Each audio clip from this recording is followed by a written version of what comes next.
Hello, this video is about covalent bonds. Earlier I made a video about ionic bonding, which is when two elements, a metal and a non-metal, swap electrons. Generally a metal would give an electron to a non-metal to complete their outer shells, and then they bond. Covalent bonding is a little bit different. Okay?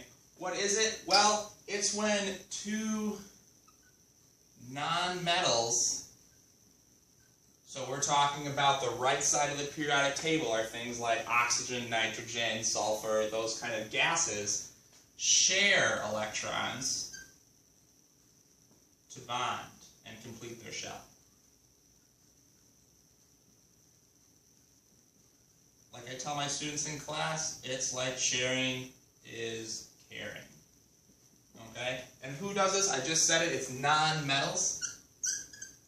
Okay, so no metals do covalent bonding, and we're talking about several different elements that do this the most. Carbon is one of them, oxygen, nitrogen, the halides, so like fluorine, bromine, chlorine, you got sulfur, and phosphorus. Okay, those are the big non-metals that do this. There are others that, and hydrogen. Almost forgot an important one. Okay. That all do this, but these are the main ones. Okay, I'm going to use the Lewis dot structure to kind of show how this works, and I'm going to use water as an example.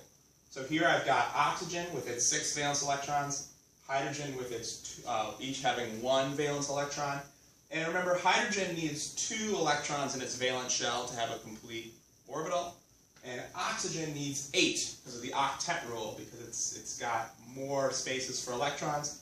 So this one's looking to have 8, this one is looking to have 2, and so what will happen is hydrogen will say, hey oxygen, I've got this extra electron, what if I let you kind of share it with me, and you share one of your electrons with me, and then I'm going to feel like I have 2, and you're going to feel like you have 7, so you'll be closer to your 8, and I'll have my 2, and I'll be happy, and we'll just hang out next to each other so that I still get my 2 electrons. Oxygen will say, that sounds great, but I need another one. So it'll go to another hydrogen, like this one, and hydrogen will say, hey, I've got another electron too, so let's share as well.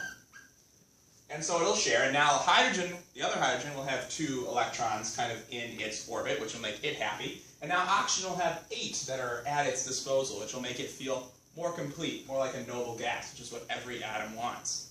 Okay? So now when it does this, oxygen will be bonded to both these hydrogens. And remember, each of these bonds holds 2 electrons.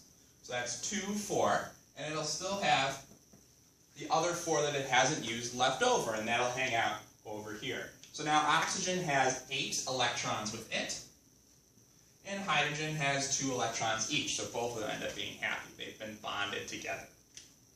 Right? Over here, I wanted to show you something else a little bit different, something called a polyatomic ion. Okay? Polyatomic ions are ions that are used in ionic bonding that are made up of covalently bonded nonmetals. So for this example here, I'm going to use PO4 or phosphide, and phosphide has a charge of 3-, and that's because there are extra electrons in play that don't end up getting used in the bonding. Okay? It's not a neutral, cohesive compound. So what we're going to do is we're just going to do some valence electron math here. And as you can see, I've got phosphorus here that has 5 valence electrons. And I have oxygen here, which each has 6. Okay? And so since there's 4 oxygens, that's 24 electrons, and then 29 with the phosphorus. So there's 29 electrons hanging out. Okay? And each one of them has to have a bond. Too many are here. Okay? So, first of all, the phosphorus is going to bond with this oxygen using one of its electrons, so it's going to do that. Okay? And then this phosphorus is also going to bond with this oxygen right here. That's 2. This one is going to bond with this one. And this one will bond with that one. So now phosphorus, a little weird, is going to end up with 2, 4, 6, 8, 9 electrons in the center. That happens sometimes in these polyatomic ions. That's okay. And then each one of these oxygens is going to only have 7. Okay? But when you do all the different calculations and kind of figuring out where the electrons end up shifting, the whole ion ends up being 3-. Okay? These guys end up being super useful in ionic bonding because they are a little bit bigger. They got bigger sizes and shapes because they're made up of more atoms, and they oftentimes have large negative charges, which can be used to offset much larger, usually metal ions. So, covalent bonds, they're two nonmetals that share electrons to bond and complete their shells. Nonmetals are the ones that do this, and I've got a list here of some of our favorite nonmetals that do this. Here I showed how water uses covalent bonding using a Lewis dot structure. And then I also showed you that sometimes covalent bonding is used to make ions that have some high negative charges by bonding multiple nonmetals together.